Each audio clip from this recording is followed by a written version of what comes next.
Each drawer in a washing machine has 3 compartments, but not everyone knows what they are for. One mistake can affect your laundry. If you use detergent pods, you might not use the detergent drawer at all. So, take a look at the drawer in your washing machine. Do you know which compartment is for what? There are always 2 compartments with lines and 1 compartment with a flower symbol.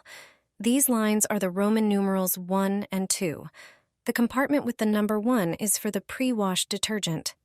Most people never use the pre-wash cycle, so they don't use this compartment. The compartment with the flower is for fabric softener. If you use fabric softener, you pour it in here.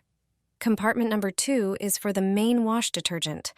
This is where you pour liquid detergent or put in powder. It has an additional feature that makes it easier to use different types of detergent. More and more often, it has a small compartment that is movable. When you use powder detergent, the compartment should be raised.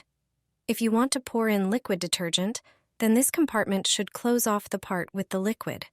This way, the liquid won't spill out of the washing machine if the drawer is pulled out too far. Each compartment, therefore, has a specific use. Take a look at your washing machine and check if you are using the compartments in its drawer correctly.